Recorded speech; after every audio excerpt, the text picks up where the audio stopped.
Good morning વિદ્યાર્થી મિત્રો. ધોરણ 7 સામાજિક વિજ્ઞાન પ્રકરણ નંબર 16 જાતિગત વિભિન્નતા. આજે વિદ્યાર્થી મિત્રો આપણે વિભાગ નંબર 3 જોવાના છે.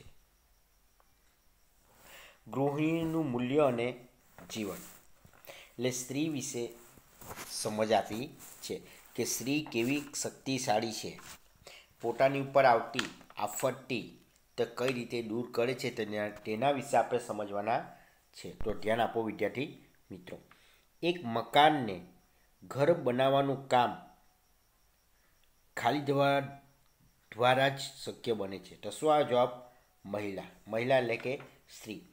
વિદ્યાર્થી મિત્રો એવું કહે છે કે એક મકાનને ઘર બનાવવાનું કામ જો કરતી હોય તો એ સ્ત્રી છે.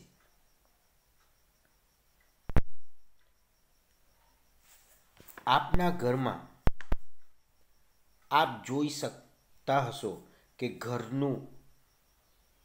જ એનું એક સચોટ ઉદાહરણ આપે જોઈ શકો છો. ઉદાહરણ તરીકે જોઈએ તો વિદ્યાર્થી મિત્રો, આપણા ઘરમાં જો કોઈ સ્ત્રી હોય તો ઘરની સફાઈ કરે, ઘરને ચોખ્ખું રાખે અને માન સન્માનથી વડીલોનો આદર રાખે છે. આવા આપણા સચોટ ઉદાહરણ આપણા જ પરિવારમાં જોવા મળે છે. ઘરની સાથે સાથે આ સ્ત્રી બાળકની પણ સંભાળ લે છે, અન્ય જવાબદારી પણ નિભાવે છે.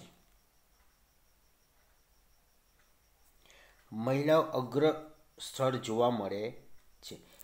અત્યારે વિદ્યાર્થી મિત્રો હાલમાં તમે જો તો એક સ્ત્રી એટલી શક્તિશાળી હોય છે કે જે ઘરની બધી જ જવાબદારી પોતાની માથે ઉપાડી લે છે.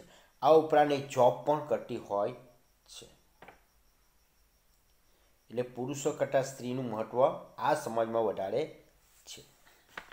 કેટલીક મહિલાઓ એક તરફ ફરજ બજાવવા સાથે ઘરની બધી જ જવાબદારી નિભાવતા હોય છે.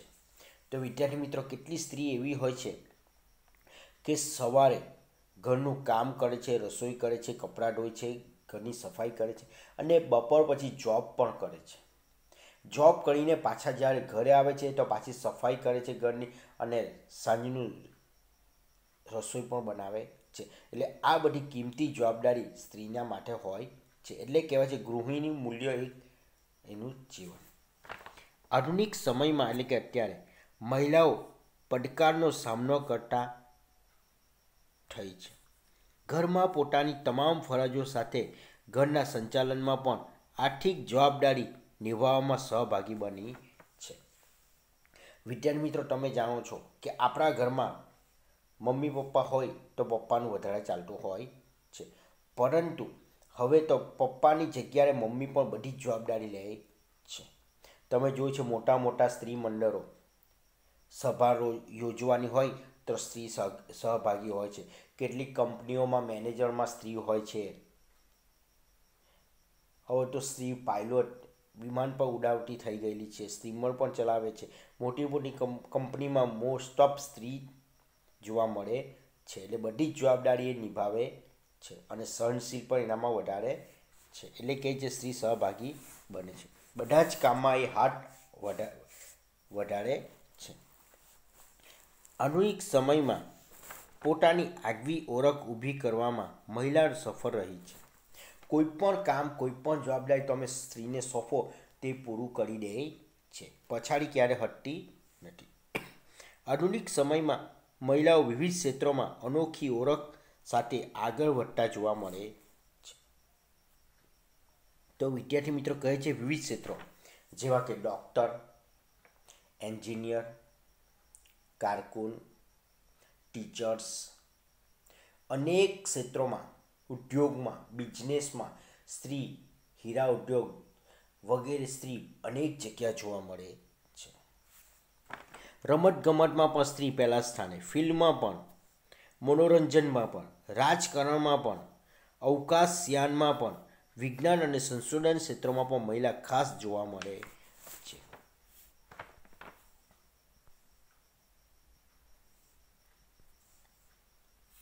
સંરક્ષણ જેવી કપરી મનાતી કામગીરીમાં પણ મહિલાઓ આજે આગળ ધપી રહી છે, એટલે આગળ વધી રહી છે.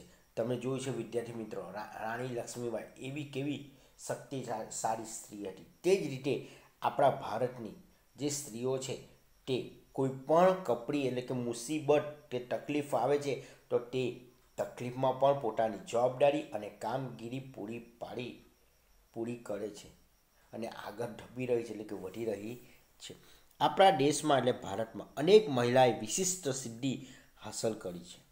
આ પૈકી કેટલીક મહિલાઓ અંગે આપણે જાણીશું. એટલે કે વિદ્યાર્થી મિત્રો એવું કહે છે કે આપણા ભારતમાં પણ કેટલીક સ્ત્રીઓ એવી છે કે જેને અનેક પ્રકારની સિદ્ધિઓ પ્રાપ્ત કરી છે. નારી સશક્તિકરણ. તો મહિલાઓને સશક્ત કરવા માટે છેલ્લા 2 દાયકામાં, એક દાયકો એટલે 10 વર્ષ અને 2 દાયકા એટલે 20 વર્ષ, એટલે 20 વર્ષમાં સરકાર દ્વારા અનેક કાર્યક્રમો અને આયોજન થયા છે. વિદ્યાર્થી મિત્રો તમને ખબર છે પહેલાંના સમયમાં એટલે કે પ્રાચીન સમયમાં જ્યારે સ્ત્રીનો જન્મ એટલે કે છોકરીનો જન્મ થતો હતો ત્યારે દૂધમાં ડુબાડી દેવામાં આવતી હતી. છોકરીને શું મૃત્યુ એટલે કે તપેલામાં બોળી દેવામાં આવતી, સતી પ્રથા, બાળ લગ્ન આવી બધી તકલીફો અને આપત્તિ હતી. તો આ સ્ત્રીઓને બચાવવા માટે ભારત સરકાર કેટલાક કાર્યક્રમો આયોજન કર્યા છે છેલ્લા 20 વર્ષથી છે. તો હવે સ્ત્રી પશુપાલન, ઉદ્યોગ, અન્ય સાહસમાં સહાય આપવામાં આવે છે. એટલે એવું કહે છે વિદ્યાર્થી મિત્રો કે જે સ્ત્રી પોતાની રીતે પશુપાલન પાળવો જેવું કે ગાય, ભેંસ, તો તે લેવા માટે એમને લોન આપવામાં આવે છે 50%.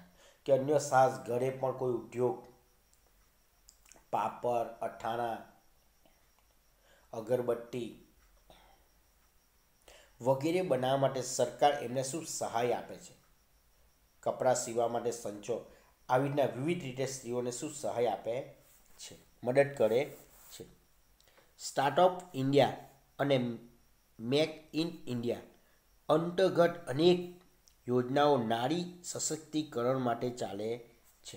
મોસ્ટ ઇમ્પોર્ટન્ટ પ્રશ્ન વિદ્યાર્થી મિત્રો કે નારી સશક્તિકરણ માટે કઈ 2 મોસ્ટ ઇમ્પોર્ટન્ટ યોજનાઓ છે? તો સ્ટાર્ટઅપ ઇન્ડિયા અને મેક ઇન ઇન્ડિયા, જે ફક્ત સ્ત્રીઓ માટે છે. મહિલાઓને ઉદ્યોગ શરૂ કરવા માટે આર્થિક સહાય આપવામાં આવે છે. એટલે કે જે સ્ત્રીએ પોતાના ઘરમાં કોઈ બી નાનો મોટો ઉદ્યોગ શરૂ કરવો હોય તો તેને સરકાર તરફથી એને લોન મળી શકે છે અને મદદ કરે છે. નારી એટલે કે સ્ત્રી, નારી સશક્તિકરણ માટે અનેક સંસ્થાઓ પણ કાર્ય કરે છે. તમે જોયું છે નારી માટે વિધવા સહાય, પછી સ્ત્રી મંડળ, અનેક પ્રકારની યોજનાઓ જોવા મળે છે જે સરકારી જે ચાલતી સંસ્થા તેમાં જોવા મળે છે. આ સરકારી યોજનાઓ, જાહેર સંસ્થાઓ કે અન્ય દ્વારા આવી મહિલાઓને સહાય કરી પગભર થવા માટે મદદ કરવામાં આવે છે. એટલે વિદ્યાર્થી મિત્રો એવી સંસ્થાઓ જે ભારતમાં કામ કરી રહી છે કે જે સ્ત્રી પોતાની જાત પર પગ પર ઊભી રહે તે માટે તેને મદદ કરે છે, સહાય કરે છે. એવી અનેક પ્રકારની સંસ્થાઓ છે. નારી સશક્તિકરણ માટે યોજનાઓ ઉપરાંત શિક્ષણમાં પણ કન્યાઓ માટે વિશેષ વ્યવસ્થા અને યોજનાઓ અમલી બનેલી છે. તમને ખબર છે વિદ્યાર્થી મિત્રો કે ધોરણ 1 થી 14 વર્ષના જે પણ બાળકો છે, વ્યક્તિઓ છે, તેને મફત અને ફરજિયાત શિક્ષણ આપવામાં આવે છે. તો તે રીતે સ્ત્રીઓને પણ ખાસ પ્રકારની યોજનાઓ આપવામાં આવે છે. આપણા દેશની વિવિધ ક્ષેત્રની મહિલાઓ અંગે આપણે જોઈએ તો વિદ્યાર્થી મિત્રો પહેલાં જો વિવિધ ક્ષેત્રોમાં મહિલાઓ, તો સૌથી પહેલાં પ્રતિભાસિંહ પાટીલ. ચિત્રમાં તમે જોઈ શકો છો એ છે પ્રતિભાસિંહ પાટીલ. આપણા દેશના પ્રથમ મહિલા રાષ્ટ્રપતિ બનવાનું ગૌરવ છે. તો વિદ્યાર્થી મિત્રો પ્રશ્ન પૂછે કે ભારત દેશના પ્રથમ રાષ્ટ્રપતિ કોણ હતા? તો પ્રતિભાસિંહ પાટીલ હતા.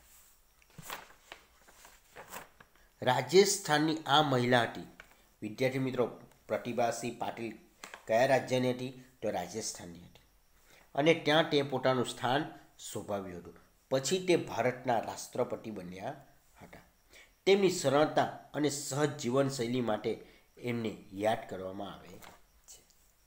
તો વિદ્યાર્થી મિત્રો, આ ગૌરવ જેવી વાત છે કે ભારત દેશના પ્રથમ રાષ્ટ્રપતિ કોણ હતા? તે એક મહિલા હતા. કોણ હતા? તો પ્રતિભાસિંહ પાટીલ. તે ક્યાંની છોકરી હતી?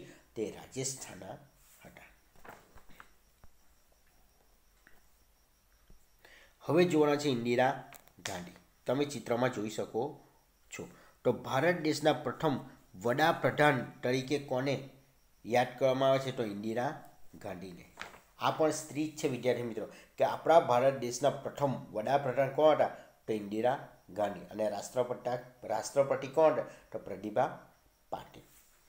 1971માં ઇન્દિરા ગાંધીએ પાકિસ્તાન સામે યુદ્ધ કરીને વિજય હાંસલ કરી હતી. શું છે વિદ્યાર્થી મિત્રો?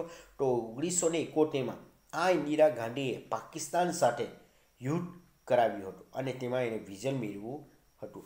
આ ઇતિહાસમાં એક ખાસ બાબત નોંધ લેવી છે. લોકો એને એક લોખંડી મહિલા તરીકે ઓળખવામાં આવે છે.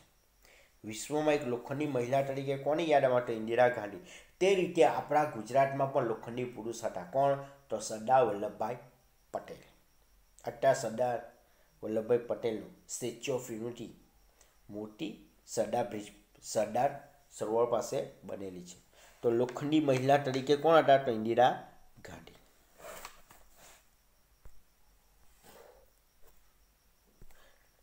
ત્રીજું છે સુષ્મા સ્વરાજ. ચિત્રમાં તમે જોઈ શકો છો વિદ્યાર્થી મિત્રો.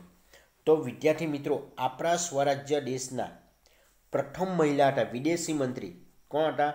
તો સુષ્મા સ્વરાજ. એ આપણા વિદેશ મંત્રી હતા.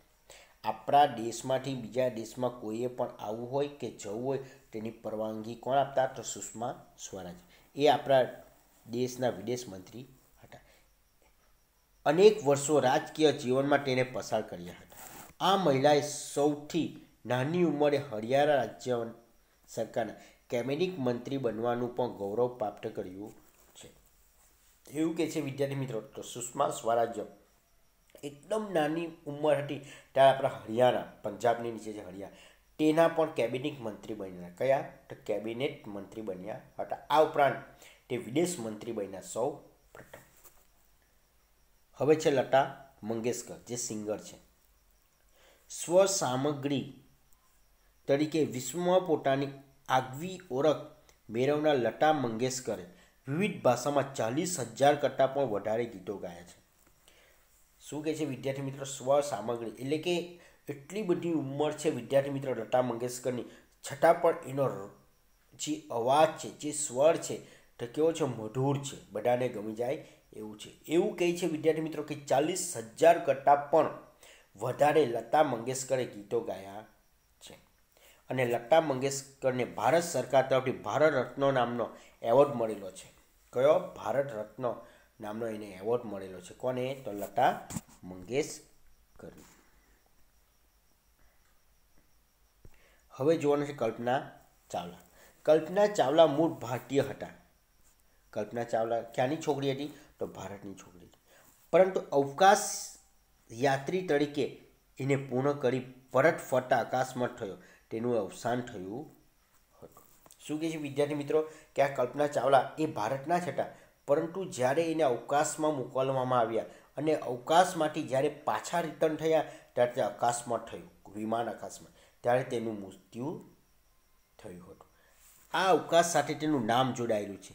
કોનું? તો કલ્પના ચાવલાનું. હવે છે સરિતા ગાયકવાડ. સરિતા ગાયકવાડ ખેલ મહાકુંભની શરૂઆત કરીને તેઓ એશિયન ગેમમાં ભારતને સુવર્ણ ચંદ્રક અપાવ્યો હતો. શું છે? સરિતા ગાયકવાડ. એક ખેલ મહાકુંભની શરૂઆત તેને કરી હતી અને એશિયન ગેમમાં તેને ભારતને સુવર્ણ ચંદ્રક અપાવ્યો હતો. કોણે? તો સરિતા ગાયકવાડ. ગુજરાત સરકાર દ્વારા તેમની કુપોષણ મુક્ત ગુજરાત અભિયાન માટે એમ્બેસેડર તરીકે પસંદગી કરવામાં આવી હતી. શું કહે છે વિદ્યાર્થી મિત્રો? તો કુપોષણ મુક્ત ગુજરાત જે અભિયાન જ્યારે શરૂઆત કરી ત્યારે એમ્બેસેડર તરીકે આ મહિલાની કે સરિતા ગાયકની પસંદગી કરવામાં આવી